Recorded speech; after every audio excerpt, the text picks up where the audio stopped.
Good afternoon. I'm Elizabeth Chu, and since January, I have been CEO of the South Carolina Historical Society, located around the corner from where we are right now.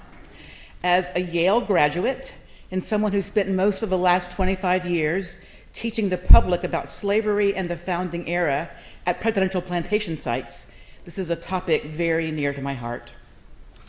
Here in the state where the Civil War started, and whose delegates to the Constitutional Convention of 1787 caused our national charter to protect slavery, it is still essential for us to remember that individuals in every one of the 13 original American states, and many of the later ones, also supported the institution, whether slavery existed there by 1861 or not. And of course, our institutions of higher learning were not immune. Since Ruth Simmons, president of Brown, appointed a commission in 2003 to explore Brown's significant historical relationship to slavery and the slave trade, many colleges and universities, public and private, large and small, have followed suit. There's now a consortium of institutions called Universities Studying Slavery. During the moment of racial reckoning in 2020, former Yale president Peter Salovey appointed Professor David Blight chair of the Yale and Slavery Working Group. The resulting book is the topic of this session. David Blight is the Sterling Professor of American History at Yale and director of its Gilder Lehrman Center for the Study of Slavery, Resistance, and Abolition.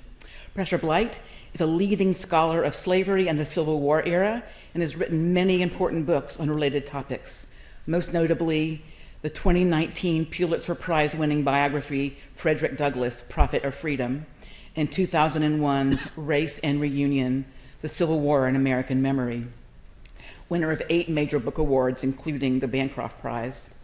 He began his career as a high school teacher and is dedicated to public history and improving historical knowledge among Americans. He's regularly taught seminars for K-12 teachers and National Park Service rangers and serves on boards of museums and historical societies. Our interlocutor is Richard Brodhead, a leading scholar of 19th century American literature. He received his BA, MPhil, and PhD from Yale and spent 32 more years there as professor of English and then dean of Yale College. He went on to serve as the 9th president of Duke University from 2004 to 17. This session is generously sponsored by Jerry and Walter Fedorowicz. It's my great pleasure to introduce David Blight and Richard Brodhead. Thank you. Well, if you heard that introduction, you might have figured out that this person and I have a prior relation.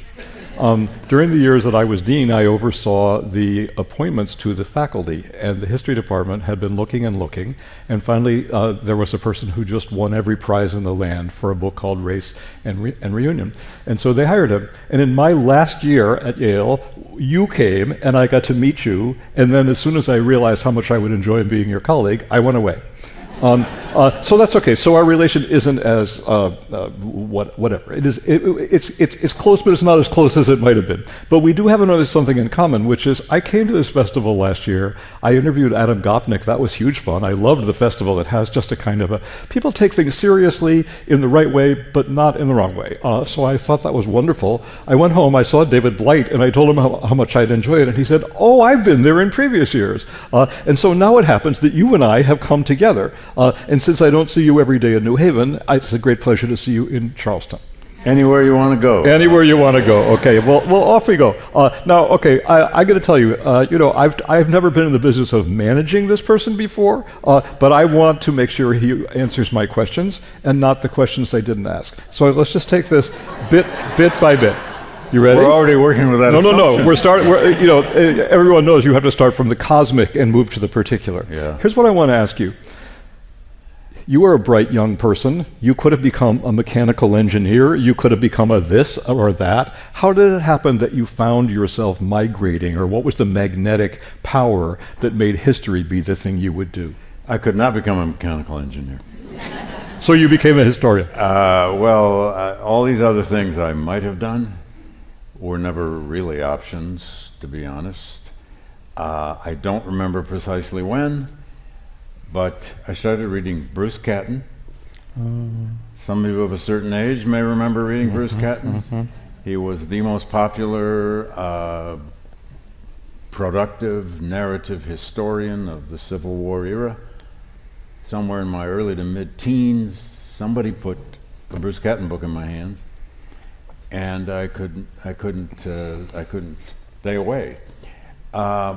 I had two very good high school history teachers, one for Western Civ, one for U.S. history. And somewhere there in my teens, and clearly when I went to college, the only thing I wanted to do, I had no trauma about this. And it's interesting because I teach students now who truly can do anything they want. I mean, a lot of Yale students don't even need us. I mean, well, at least I don't think they do. They have a lot of options in their lives. The only thing I ever wanted to do was to teach history. And if they'd let me do it, I'd do it. And it came to pass. So now the Bruce Catton a little bit answers it.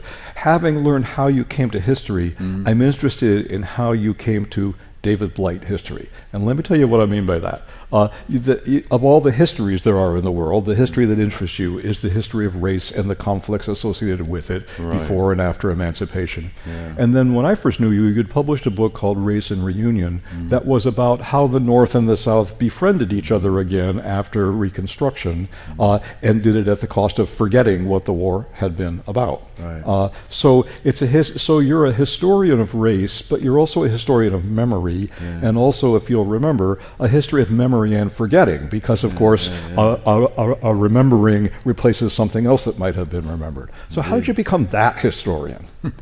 Well, first of all, I love narrative. Okay. I love storytelling. I'll just be honest about that. I gave up a long time ago apologizing for that in history departments. We are storytellers. We always shall be, I think. Our public expects that. People who love books. Let's just, before we finish today, yell for books. Why not? So I love story. But it's time and place. It's a product of time and place. No one ever said, hey, there's a civil rights movement going on, there's a Vietnam War going on, and gee, you're in college now, you should study this. It just happened.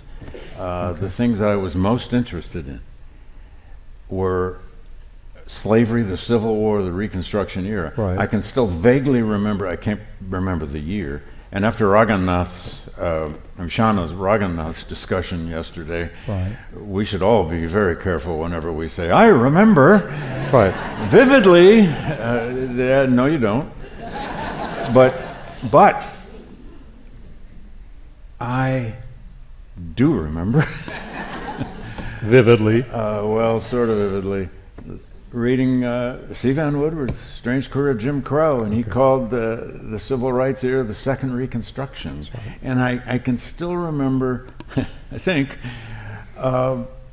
thinking, well, then what was the first?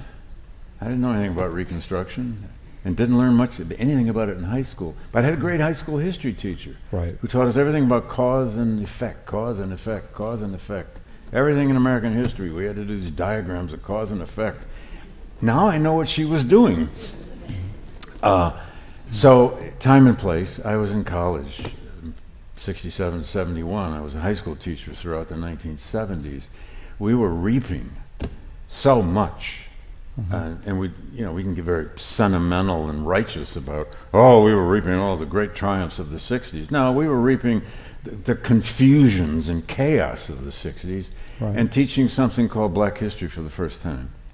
In public high schools, and I just dove into that. We didn't know what we were doing, but I just dove into that, and by the time I was thoughtful enough to go off to a PhD program 7 years later, this is what I wanted to do, especially if I could study abolitionism and the coming of the Civil War, and particularly when I went to grad school, I wanted to study black abolitionists. They didn't seem to be much studied yet. They are now. It was time and place, and the great issues. The present often determines the past to some extent. Well, You know, so you just mentioned C. Van Woodward. I can remember reading The Strange Career of Jim Crow. Of course, everyone knew that segregation started at the end of the Civil War until you learned that actually that actually isn't true. That there was a period that had really been erased. You know, because memories erase other memories. And so there it is. And it must have been quite a nervy day for the president of the university. You had written the Douglass book. It was, you know, I regard this as one of the most extraordinary contributions to American self-knowledge in the last decades. I'm serious, and I really am. That's I'm a really long serious. list. And you're busy with things, and all of a sudden, the president of Yale calls you up and says, "We've decided to do a study of Yale and slavery, and we'd like you to head it." And I'm just, you know, it's an interesting moment. You know, as our introducer said, this work started a long time ago. Ruth Simmons is, I think everyone agrees, when she first announced that Brown was going to do a study of its relation to slavery, the general response I remember was, "Huh? You know, what do they expect that to accomplish?" But, you know, and then, of course, I can remember through the years, well, gee, Rutgers did one, UVA did one, Princeton did one. So it's not like Yale was a pioneer in this regard. No, right? we were late. So what was it like to be a major historian of this period when you're asked to do an institutional project that everybody else has already done before? Like, what? Tell us about the attraction of it. Tell us about the upsides and downsides of coming late to the task. Well, I didn't have any attraction to it for the first minute I was on the phone with Peter Salovey. Okay. This is why it's so important to keep people on the phone. Because, to be honest, I had no intention of ever writing this book. Right. This book came not from the pressure of the Yale faculty. Not you at could all. make some long-term argument that there'd been pressure on Yale to look at this for years. Yeah, but the idea was the president of Yale, Peter Salovey, he deserves a lot of credit. He wanted this done. He owned it. He gave his resources to the project. Not to the authors, but to the researchers. I'm serious. That's right. Our team of researchers who were crucial in this massive study, they were paid happily. But I had about a minute on the phone wishing that call wasn't being made. He asked me on the phone, would you manage, do the research and write the report, he said, on Yale's history. He used the term entanglements with slavery. It's a pretty good word. Right. And I run a center at Yale for the study of slavery and abolition. Who else was he going to call? And I said, oh, okay. Because I was already deeply into the research of my next book, which is going to be a biography of James Weldon Johnson. And yeah, not everybody knows who he is, but you will. Wait till next year. Well, maybe not next year. Author of the Black National Anthem and lots of other things. Anyway, and I said, okay, Peter, I think on that very first call, could have been the second one, I said, okay, but I don't want to write a report. Let's write a real narrative history, a real history that real people will read. Yes, we'll write this for the Yale Alumni Network, but how about we write this about a major American university for everyone to read, and not just for us.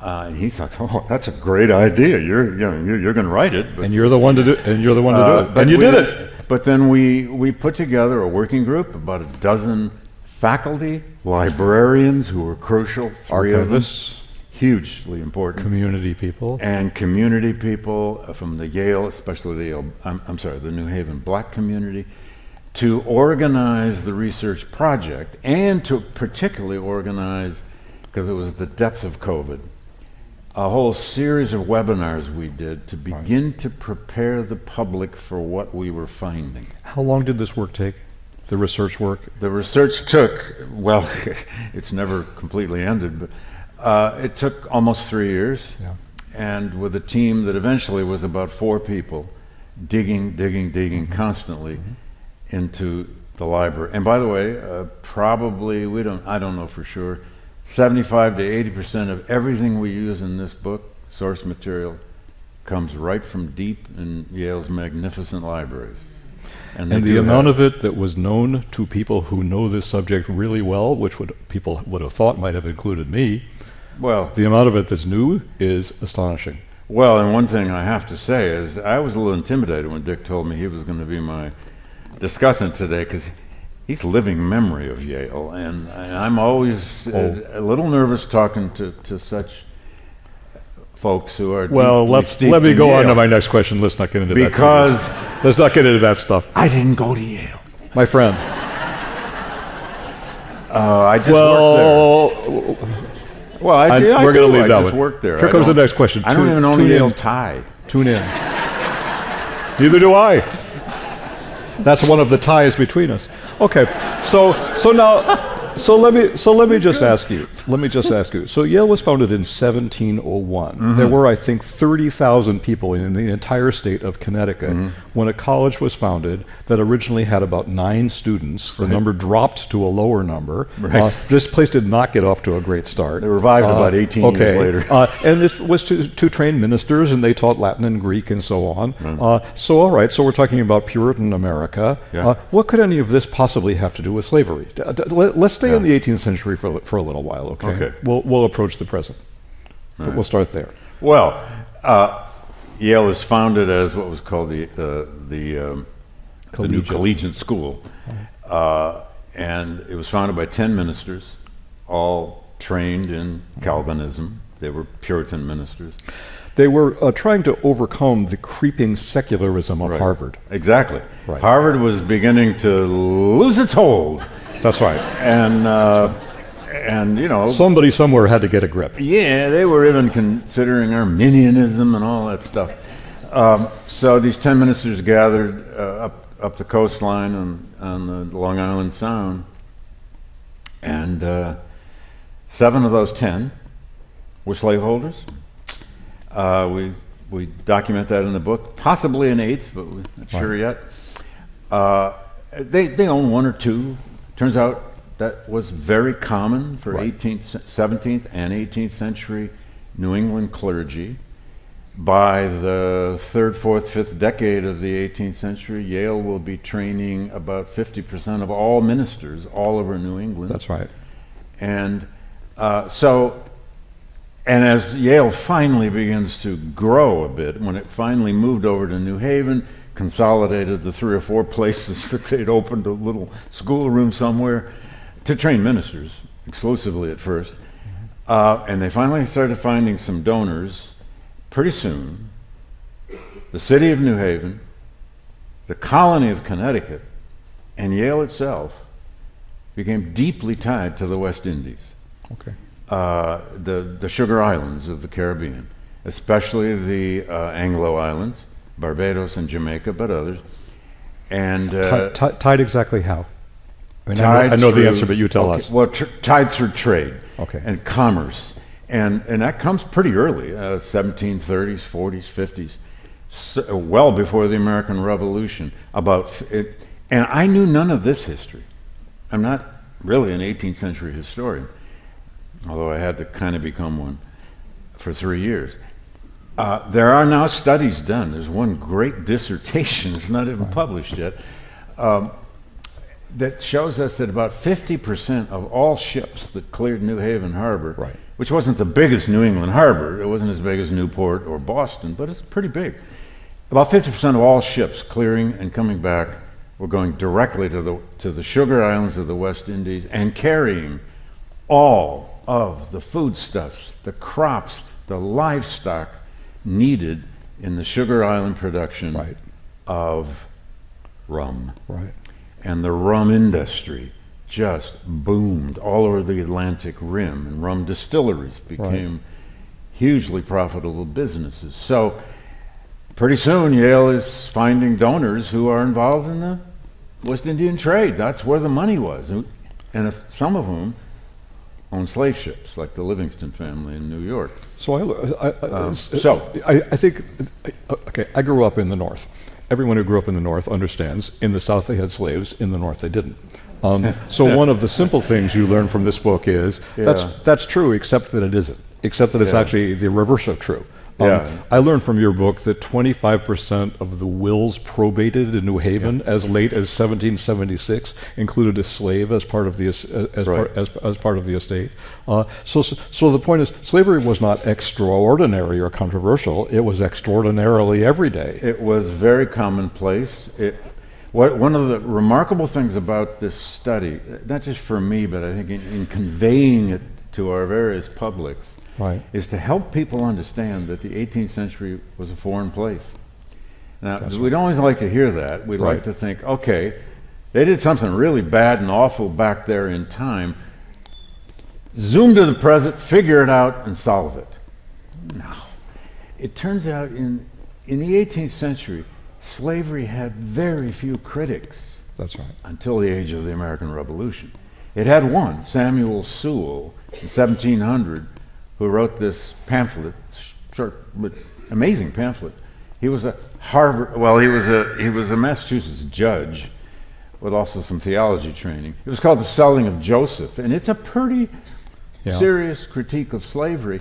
But after him, there's almost nobody for 40 to 50 years even attacking slaves. So here's a school. The president owned slaves, right? Mm-hmm. He didn't own thousands of slaves, No, but it was just a feature of everyday life in this world. And then something else I learned you've already mentioned, which is the day a school tries to grow into a university, it needs donors. Tuition never made a university. And the day you need donors is the day you need wealth from somewhere. And where does wealth come from? It comes from where wealth comes from. You know, I grew up in New England. I learned all about the triangular trade. I could tell you to this day everything about the triangular trade, but it never occurred to me that had any implication for the cities, the port cities of Connecticut, which were actually all engaged with the triangular trade, and thus, what's your word? Entangled with slavery. Yeah, in fact, just before we leave that West Indian trade, it was remarkable to find that any ship leaving New Haven Harbor with goods for the West Indies would have cows, horses, sheep. They even shipped manure. Yeah, I'd like be a sailor on those ships. They shipped everything. The sugar production business, those horses were to drive those around and around in the sugar, mills. Yeah, anyway, the engine of the sugar mill, and the livestock and foodstuffs. Mm-hmm. Connecticut became the largest per capita producer of onions in the world because onions were so important to the diet of slaves. All kinds of products. So you've got a deep financial connection. And you mentioned presidents. First person to hold the title president of Yale was Thomas Clapp. And from Clapp all the way through to the early 19th century, for a century, all Yale presidents had owned slaves, at least early in their lives or throughout their lives. And so did many of the most famous Yale faculty. Sure. Jonathan Edwards. Sure. I keep saying wherever I get a chance, the great theologian, Jonathan Edwards, is still Jonathan Edwards, in my view, but he did own a male and a female slave virtually his entire adult life. He kept going over to Newport, Rhode Island to buy them. Common practice, and almost never openly criticized. They also enslaved Native Americans. Small number. But we have so much to cover. I know. Not I'll shorten my answers, as Eddie Glaude said. Here's so now let's move forward a little in time. At first, you're training people for the colonies, right? Mostly in the clergy, but it wasn't so long before you began to have students from further afield, indeed from the South. And could I mention any famous people from with Charleston associations who went to Yale? There were a lot of them, and one is most famous. Yeah. John C. Calhoun, buried one block from here. 1804. Judah Benjamin, whose family came from the West Indies to Charleston because of its synagogue, who then eventually became the Secretary of State of the Confederacy and the largest Jewish slaveholder in America. And the Gordons and went to Yale.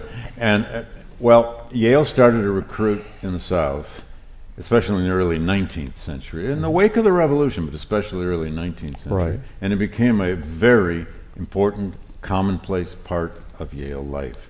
Between about 1820 and the Civil War. Right. Well, actually, the middle of the 1850s, because the number of Southerners at Yale by the mid-1850s really began to drop. But For some reason. yeah, for some reason, there was trouble in the air. Right. But for those 3.5 decades, the population of the Yale student body was between 10 and 13% planter sons from the South. A lot of them from South Carolina. This is itself just Georgia. astonishing news. Mississippi. You know, Yeah. again, you think, well, gee, people in the North must have gone to school with people in the North, but of course these places were always melting pots. And the only northern college that had more per capita, I think, was Princeton. I think Princeton. Yeah. Yeah. Well, But and they had their own culture. They had their own clubs. They had a club called the Calliopean Club, their parents or families would also summer in New Haven. oh, and one of the most beautiful squares of New resort of Haven, New Haven, has wrought iron Connecticut. balconies because the New Orleans elite used to come in summer there because Yeah, it was they had a whole- anyone who ever thought it was cool in New It was a Haven in whole the summer hotel. was It was a hotel that catered really to Southern. Right. Plus, New Haven had a very important carriage industry. Planters went to New Haven to buy their carriages. That's so right. there were a lot of ties. it was the Detroit yeah. of carriages. Well, the Motor City before the for motor. about 2 decades it was. I wanted to ask you about some people who went to Yale not from the South, who Yeah. found their work in the South. And here's one: a person who graduated got a job as a tutor on a plantation near Savannah, and he saw how cotton was grown, Yeah. and he went home and invented the cotton gin. Yeah, Eli so this is Whitney. Eli Whitney. So like this is, you could say, a Yale contribution to the South. Yeah. Right. Yeah. What tell us the difference it made to have invented the cotton gin. Well, first of all, my favorite Yale president, once I had to study them all, and now I know who they are and those names on all those buildings, was Ezra Stiles. For a lot of reasons. He grew. He was an Enlightenment man. And in his diary, there's this wonderful moment where he says, this kid named Whitney walked into my office one day and he showed me this box, this thing he was inventing, and he said it could take the seeds out of cotton. It's cotton gin, obviously, in its primitive first. Then he comes down to just upriver from Savannah. He spends a whole year on a plantation, and he hears it all the time. If we could only find a way to take the seeds out of the cotton, we could produce so much more cotton, we could do it faster, et cetera, et cetera. And Whitney was hardly the first to tinker and invent these gadgets, these machines, which got bigger and bigger. Hardly the first. And he struggled. Once he did invent it, and it really worked, he struggled mightily to get secure patents, and he never could. And he finally quit making cotton gins and moved to firearms and other products, and he did very well on firearms. In fact, the whole city of New Haven did very well on firearms. But Whitney went to the South to kind of get the inspiration and even some of the knowledge about how to make that cotton gin. Well, I read in your book, I'm not sure it's the first time I read it, that in the year before the cotton gin was invented, about 1 million pounds of cotton was produced in the South. Right, then it goes. About 10 or 15 years later, it was about 40 million, and about 10 or 15 years after that, 800 million. So the whole cotton economy relied on an invention. And cotton gins became as big, as many of you may know, as a small house in lower Charleston. They were huge. They were industrialized production machines. So I learned about something. I knew a little about Eli Whitney. I learned about something else, which is a Yale faculty member who was commissioned by the federal government to come in and study how sugarcane could be produced more economically. We're really talking about the growth industries of a whole region of the country that needed inputs of technology and inputs of intelligence. Great question, Dick, because I love irony. Without irony, I don't think life's worth living. You don't need to hear that in the South. You know about irony. But Yankees don't always get it, frankly. Okay, anyway. But the president who follows Ezra Stiles after 1895 is a man named Timothy Dwight, who became a very important person in the history of education and history of Yale, but he was the opposite. He was an Anglophile. He hated the French. He despised the American Revolution. He was a counter-revolutionary. He thought the American Revolution was a bad thing because the United States lost the influence of Britain, and on and on and on it went. He believed in all kinds of French conspiracies, and he was pro-slavery in a pretty virulent way. And he was the tutor of John C. Calhoun. Calhoun's tutor and the tutor for a whole lot of other folk in the 19th century who became famous for one thing or another. But Dwight, full of contradictions like most human beings, brought science to colleges and universities. He thought there's one thing in this Enlightenment that he liked, this thing called science and reason. And he hires a young scientist named Benjamin Silliman. Silliman became one of the most famous scientists of the 19th century. He brought science into curriculums. Silliman was born in Fairfield County, Connecticut, which was one of the largest slaveholding areas. Born into a slaveholding family, he always owned slaves, to one extent or another. But Silliman, once he becomes this great natural scientist, was seeking grants to do big-time studies, and he did lots of big-time studies. He brought these giant mineral collections to Yale, which you can still see at the Peabody Museum at Yale.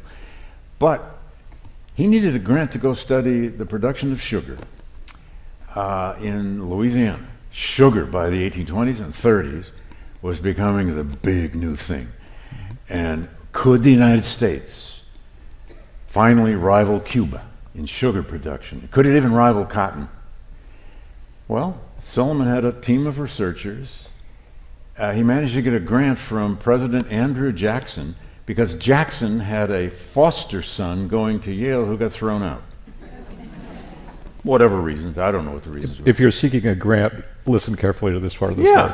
Jackson writes to the famous Benjamin Silliman and says, can you get, I forget the kid's name, can you get my kid back into Yale? And, we could think about giving you a grant for something. We think science grants are a modern 20th century thing. No. Silliman said, I'll see what I can do. The kid got back in, and Jackson gave him a multi-$1,000, a great deal of money in 1831 or 32 to go study sugar in Louisiana. But here's the key. I can't resist this, Dick. We found our epigraph from this story for the book, and the moment I saw this in research notes, I said, folks, this is our epigraph. Silliman had an assistant helping him run this whole project. They wanted to study sugar production, which meant they had to also study slavery. His name, the assistant, was Charles Shepard, and Silliman writes to him. He says, open your eyes and ears to every fact connected with the actual condition of slavery everywhere, but do not talk about it. Hear and see everything, but say little. Now, in some ways, I mean, that never became an official motto of Yale. Well, obviously it didn't, but it could have been. It could have been because, and Yale begins to change. It will have some pretty genuine abolitionists by the 1850s. Right. But from the 18aughts, teens, 30s, 40s on, Yale was very proud of its moderation on all things. And this kind of moderate, see it, study it, know it, don't talk about it. Don't let anybody know we're doing this. I never had heard that there were any such grants before the people who, of course, did the geological exploration of the West and things of that sort. Yeah. You realize, so this is like Oppenheimer in 1820. He's the person with the advanced knowledge who comes out of a university, and at government expense goes to a different part of the country. There's a moment where Silliman, which has happened in modern times too, says something like, I'm not sure I can spend it all. Yeah. I mean, Scientists get those grants. I personally find historians this, don't. universities are places for research and for the production of new knowledge, and new knowledge has satisfies curiosity, but it also has worldly applications. But the notion that the economies of the South in the period of slavery had input from the intellectual activity of Yale is to me one of the extraordinary lessons of your. It is, and of course, all over academia of those years, the early 19th century into the mid-19th century, what we've come to call the racial sciences, scientific racism, was taking deep, deep root, not just in universities, but in the whole culture. The head of the American Economic Association was the leading eugenicist in America. Exactly, and eventually, by the early 20th century, Yale University became the international center of the eugenics movement. Well, let me ask you about a different moment. This is something That's the 20th century. Everyone knows that about ivy-covered walls.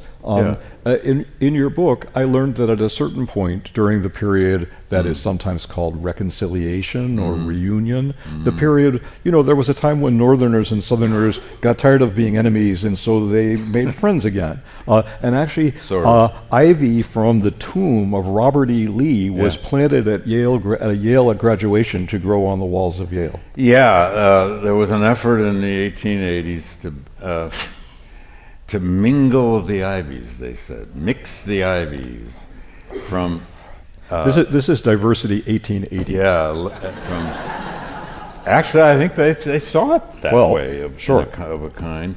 They were going to mix an ivy from Lee's property with an ivy from the property of a man named Winthrop, who had been the first Northern Yalie killed in the war. And then that led to many, many, many other examples of this spirit and fact of reconciliation and reunion at Yale and all across the North. They began to use metaphors of mingled dust and mingled ivies and so on and so forth.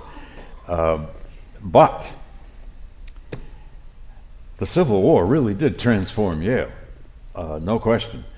And virtually all Southerners left Yale between, the early 1850s and especially in the late 1850s. There were simply none left after Fort Sumter.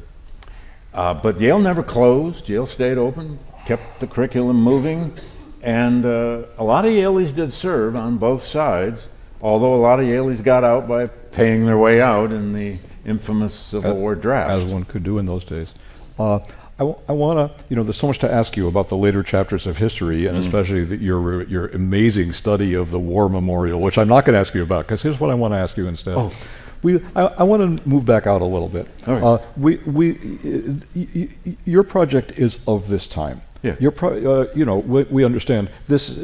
Your work wouldn't have happened if it had been a work by itself. We live in a period of the third reconstruction, we might say, or a reconstruction of memory, in which we knew what happened in the past, by which we mean we knew what we knew and we didn't know what we didn't know, and now we've reached back into the things we didn't know and are pulling them into our understanding of the past. And so, if you go to Monticello or Montpelier, you'll go see where the enslaved people worked, and you'll see the plantations out here along the Cooper. Absolutely, okay. And so, and your work is part of recovering lost or erased histories, right? I just ask you to reflect on that, on that for a little while. Do you think history? Let me ask you several questions. Here's one: do you think the writing of history or the rewriting of history, how much does that change the world? Oof, yeah. Well, there's two questions we in there. rewrite history with the hope that we'll be changing the world. Oh, we love to think we are. And there's a great deal of righteousness about that in history departments. And nothing against history departments, but I'll be honest.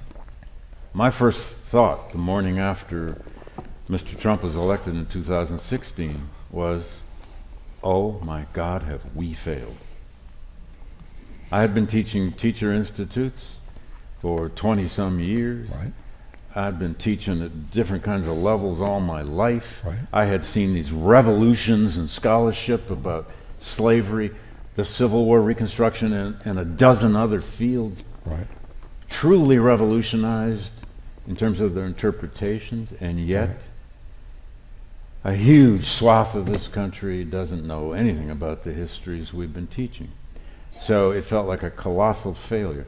On the other hand, on the other side of that coin, though, is that everything from textbooks to documentary film to curriculum, despite what you've been reading about in terms of school boards and curriculum, attacks on curriculums across the country in the last 2 to 3 years, we have so changed the substance and narrative of American history in my lifetime, and even the generation before, the Woodward generation before me. We've been changing it for 75, 80 years in the direction of a much more inclusive, you could say it's progressive, but it isn't that politicized. We now know a world about Reconstruction that the country never had access to. So the history has changed, but public memory, public knowledge, the facing of that past is always lagged badly behind. Now, to the other part of your question, which is really important, why is this happening now? And it has been for 20 years, as you pointed out. Brown was first, and one of the first. UVA was early. But it's been at least 20 years the university has been doing this. It turns out there are advantages in going late. You can learn a lot from your colleagues. You can learn. In the first webinar we did with our project, and I knew all the people, I got to know all the people running these projects at other universities. I invited 8 of them. I mean, UT Austin, UVA, Princeton, Harvard, you name it. I invited a representative onto a webinar, and I said, advise us. And we got tremendous advice. Now, every institution is different. I mean, Rutgers' story is very different from ours, et cetera, et cetera. Georgetown. And we had Georgetown very much represented there. But one of the things they kept saying was, almost to a person, they said, manage expectations of this. Don't be too righteous, which is kind of where I was already. Don't claim too much. Don't tell the world you're going to find all the evil about Yale, and that was never my intent anyway. My intent was to do good history. But there's a reason universities are doing this now and could not really do it or pull it off 20 years ago. In fact, at Yale, this might not have happened 10 or 12 years ago. I don't think it would have. I don't think it would have. The board wasn't ready to do it, and so on and so forth. So there actually was no visible desire to do it. No, I mean the resistance was and Yale, ironically, has had some of the greatest historians of slavery and the Civil War, and so on and so forth, ever since David Potter in the 1950s. But they didn't study Yale. They weren't interested in that. They were interested in writing the history of the South and the history of Civil War and Reconstruction. Another reason, though, this is happening is because of a much larger phenomenon. We've been living through what the great historian Dan Rogers, one of my former teachers, called an age of fracture. For 40 years, not 20 years, not the years of Trump, our culture, our society, our sense of ourselves, our narratives have been fracturing and fracturing and fracturing for years. We used to call it multiculturalism. Then it's called something else, and then something else. And now it's all called diversity, which is fine, although that word wears out pretty soon too, and you gotta have, so we're a fractured society when it comes to self-understanding. It was only a matter of time until universities finally got comfortable enough, had the tools, had the courage to face themselves, face their own past. And a lot of other people were facing their past. Some corporations have.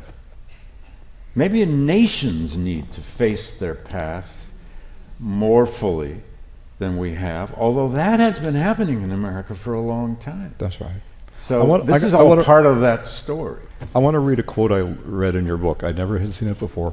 This is by W.E.B. Du Bois, and it's not from his most famous book. It's from a book called Black Reconstruction. Nations reel and stagger on their way. They make hideous mistakes. They commit frightful wrongs. They do great and beautiful things. And shall we not best guide humanity by telling the truth of all this, so far as the truth is ascertainable? It's funny, because when a project like yours is announced, it's like, oh, we used to only tell the good stuff, now we're only going to tell the bad stuff. No. But actually, that's not what he's talking about. It's like telling everything, telling the whole truth of everything. Tell it all together. Tell the truth when it's ugly and when it's and there's some triumphs in this book. There are. There's some amazing people in this book. Some of them were Yale faculty. Really. Some of the worst people in this book were Yale faculty in the 19th century. I could give you names. But I have ripped that quote off out of Du Bois every chance I get and quoted it here and quoted it there because it is such a straight ahead, honest description of what we do when we do history. And I'll rip it off again. Here, so I'm about to put this to questions, but I'm going to ask you one other. Yeah. Okay, you know, when I was a child, there was a sense of a common history. The things one studied in school were common. Yeah. In a fractured world, there's a fractured history. People have their preferred pasts, right? Yeah. And so you remember the controversy about the 1619 project, and people had their own different textbooks to tell their different version of the past. Plus, in this country, you've always got the problem: the number of people who care and know about history is always getting smaller.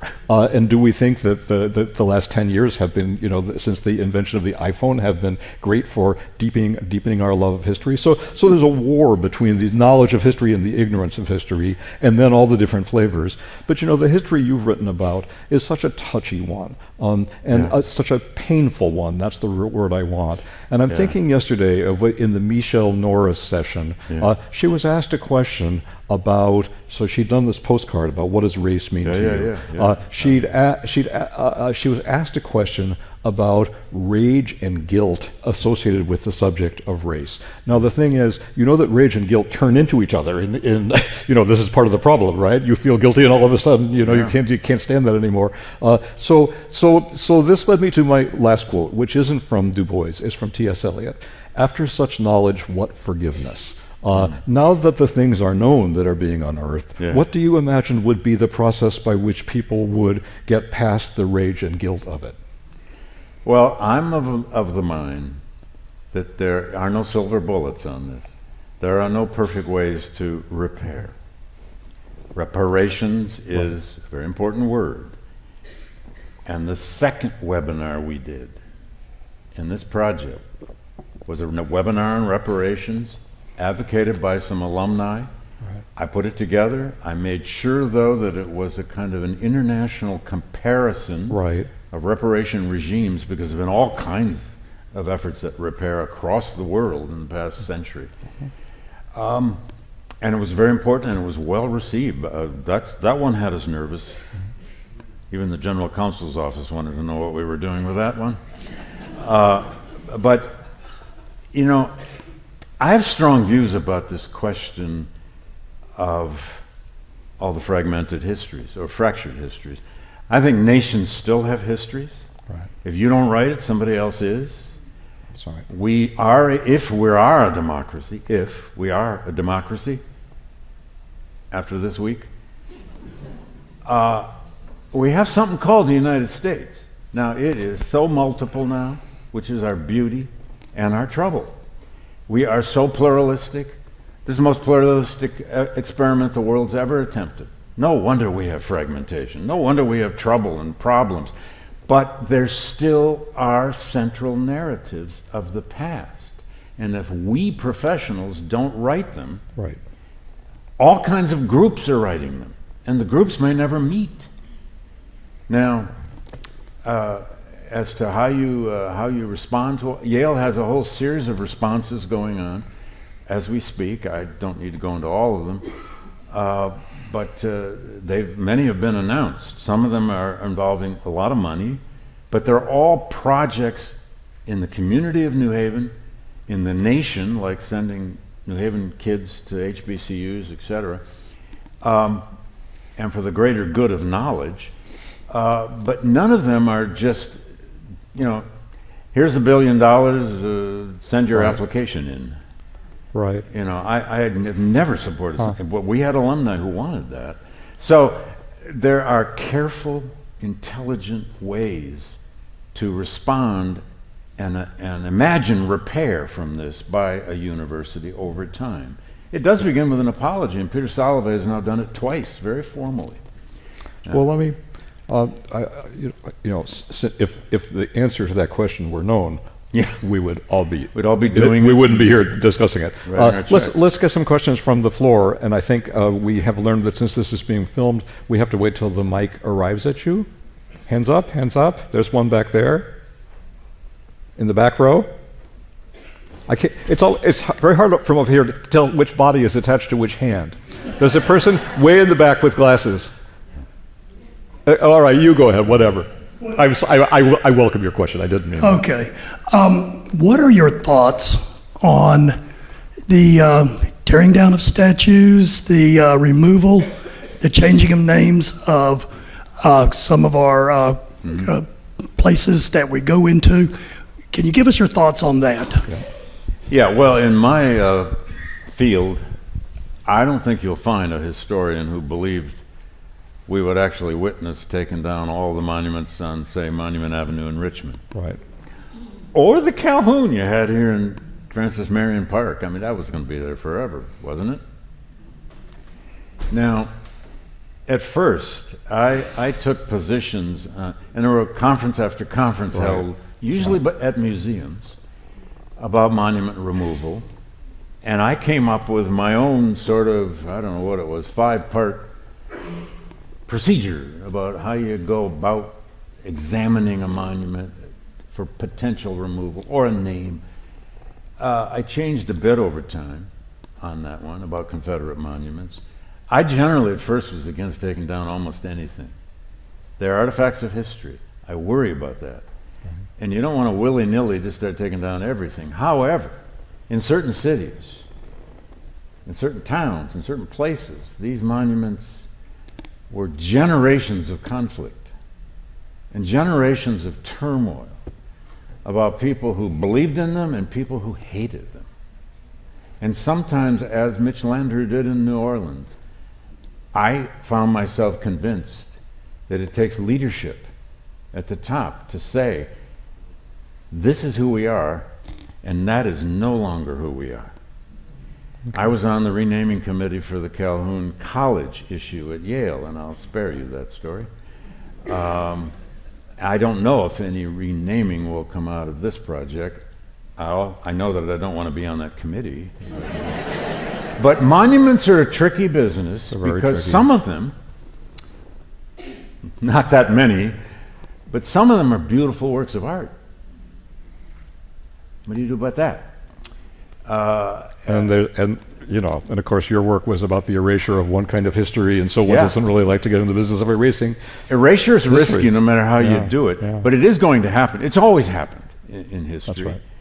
They don't tear down the plague monuments in Europe now because probably most people can't remember what century it happened in. I was in Russia when all the Stalin monuments came down, and of course I never heard anybody arguing that they be put back out. No. I saw a hand over this way. There. I read a book that came out in 2006 called Ebony and Ivy about all the Craig Wilder across the board, lots of Ivy Leagues, and I wondered. You said Yale wasn't ready, but it was in that. How did he research at Yale? Oh, yes, he did. How was that received by Yale? Beautifully. I mean, I had Craig on about 2 webinars and 1 conference. Craig is at Tufts University, Brandeis. And he wrote the first book about this, treating universities generally.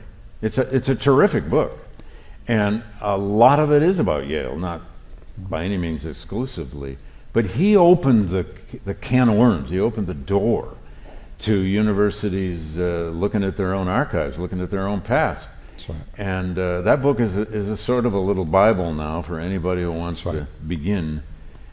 We're hoping ours becomes that, because ours is actually the first narrative history by a university. Everybody by an absolute world-class historian. No. Well, it's not nothing. But most places have created reports, and reports tend to get thrown on a shelf. And as Gertrude Stein said, reports are not literature. No, they're not literature. There's another hand in the back. That hand went down. Okay, there he is. There he is. I have a question about a different kind of erasure of history, and that is we're facing an extensive effort here in South Carolina to ban books, to censor curricula, including African American studies, AP African American studies being banned within the state. And I guess what I wonder is how afraid are you, how much do you think it's possible to re-forget the things that we have learned, the kinds of things that is it possible to put that genie back in the bottle, and how afraid are you that that is happening and may happen? Well, forgetting happens all question. the time. You just forgot half of what went on here, probably. We forget all the time, but forgetting in this sense, in the narratives of a collective memory, in the politics of collective memory, is willful. It is the product of cultural choices and political choices. That monument got built, that one didn't. Money went for that site, not that one. Is it possible to remember genies in the bottles? I don't know the answer to the genie in the bottle. What I do know is history education in this country is always in trouble. I mean, historians are constantly complaining, nobody knows what we do, nobody knows anything. But here's the good news. There's a brand new report out, it's not been out 2 months, from the American Historical Association, the AHA. You can find it online. It's called Lesson Plan. They got a major grant, big-time foundation money, to go out and study 9 states and hundreds of teachers, principals, school board members, and curriculum experts. That's a growing field. And the basic question, a whole series of questions, but the basic one they were asking is, what are teachers actually teaching? Right. About American history. What do they actually teach? Right. And what do they want to teach? Right. And where do they get their resources? It turns out, on the list of where they're getting their resources, Library of Congress, Smithsonian, National Park Service. It's great. 1619 Project and the 1776 Project were way down the list. That's right. Libraries, imagine that. It's heartening to see these teachers say, now they feel beleaguered. They feel beleaguered as hell. They're always under, stress. Their jobs are hard. What all teachers want is time to read, respect, and a pay raise. There's a question here.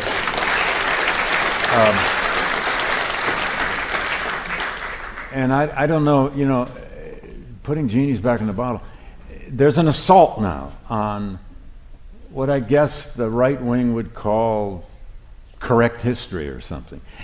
And I'm of the mind that sometimes we liberal, left-leaning academic historians have made ourselves good targets.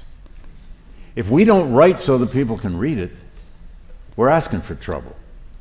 If we go out and talk about history with nothing but righteousness, if we go out and preach at people and say, you've learned all the wrong history and I'm here to tell you the right stuff, Right. if we even convey that attitude, we've lost audiences. Right. Now forget about the politics of this, from the governor of Texas or Florida or wherever, is a different matter yet. That's right. Because that's about political power. But history has always been used to get and sustain political power. Always.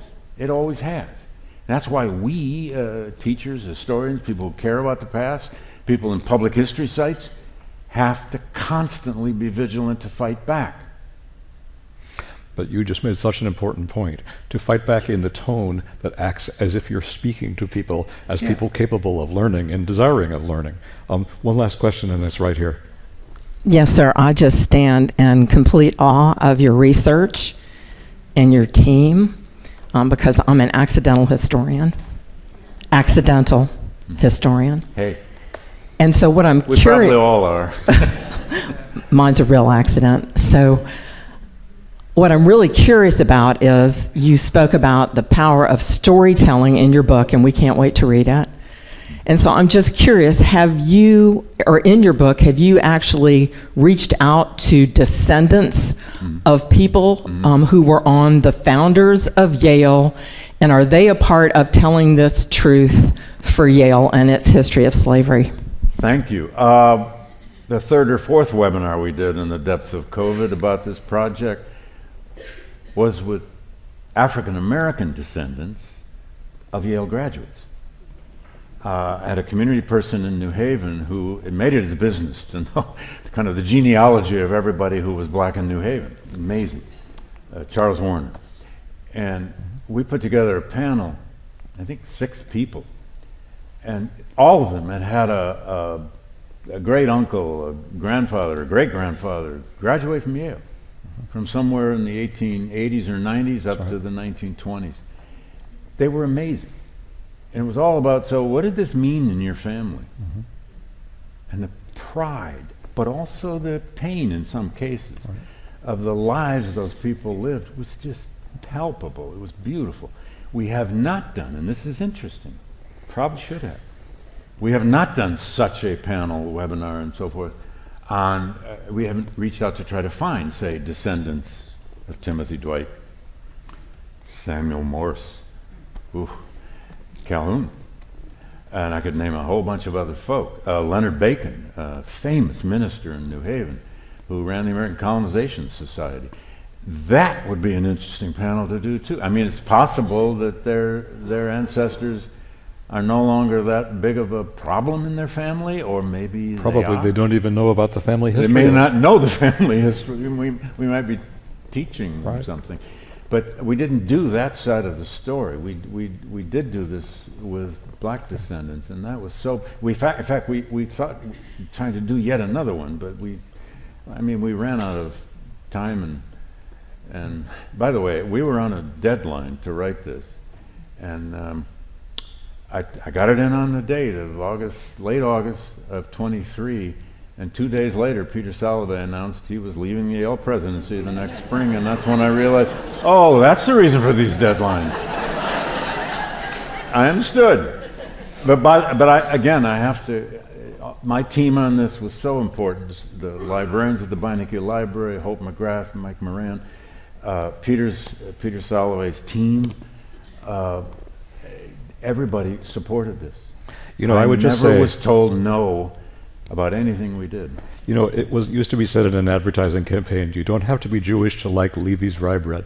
And I would say, you don't have to know or care about Yale to be interested in Yale and slavery. This is a sort of paradigmatic history about how something we think is part of some people's lives and not of others turns out to be part of everybody's lives all through that period. And thank you for helping us to understand that.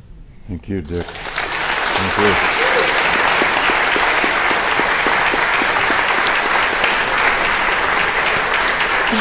How'd I come?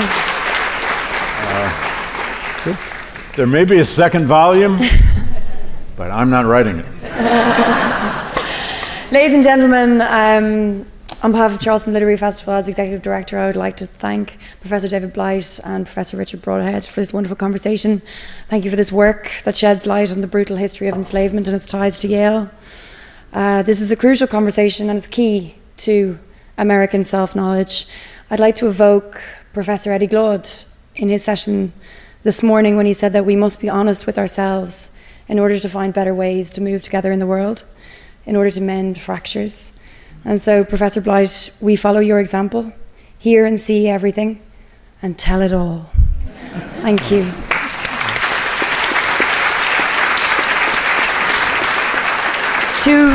Two little housekeeping things before I let you go.